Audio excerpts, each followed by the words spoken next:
Okay, as you are aware, the last area of study we're looking at, area of study 3, is looking at global economic issues. So our global economic issues will be looking at the challenges faced by developing nations in improving their living standards and what can be done to help to try and reduce poverty amongst these developing nations. So some of the key dot points we'll be covering are things like what's meant by economic development, what are developing nations, how do we measure economic development, some international comparisons of the levels of economic development in developed and underdeveloped countries, some of the problems facing developing nations, so what are some of the key causes of poverty, and some strategies and actions to address these problems.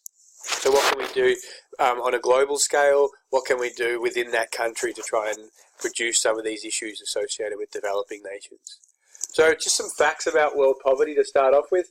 Around 60% of the world's 7.4 billion people live in low-income countries, and we'll talk about what a low-income country is in a second.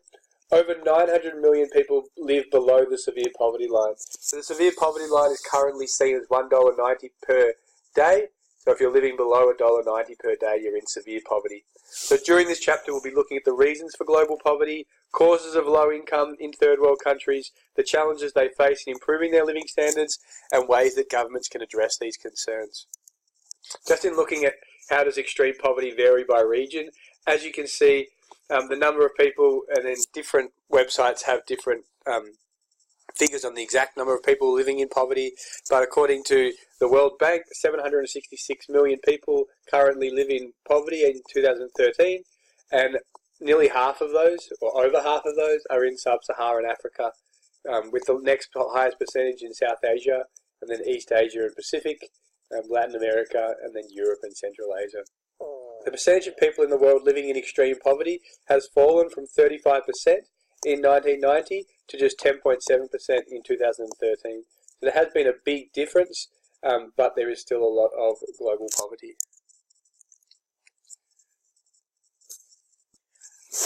Okay, so when we use the word economic development, okay, you need to know exactly what economic development means, and it's more than just expanding a nation's GDP or GDP per capita. It's more than just producing more goods and services.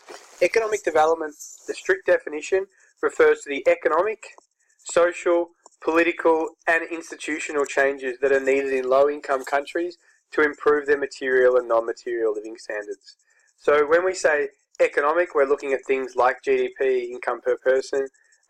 Social includes a whole range of things, including health, access to education, political in terms of being a more democratic society, and institutional changes to ensure that the right institutions are in place to promote growth, to improve their material and non-material living standards. So economic, social, political, and institutional changes.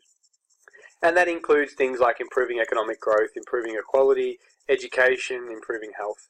One measure of development is increasing economic growth, or GDP, and countries want to increase their total production, which generates income, at a faster rate than population growth. So if a country can increase its total production at a faster rate than population growth, then citizens will experience higher material living standards per person.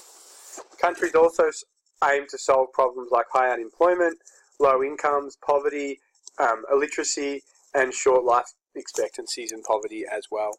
So just in terms of some key definitions for this chapter, when you hear the word undernourishment, that is referring to those whose intake of food is below the minimum level needed to meet their energy requirements. In other words, they don't get enough food to carry on normal daily tasks.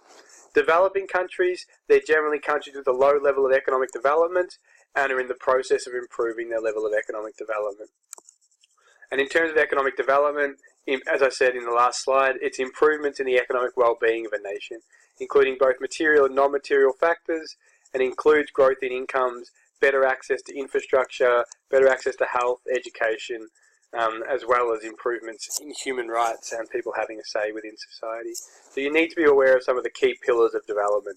Improved economic growth, but also improved infrastructure, health, education, and human rights within that as well.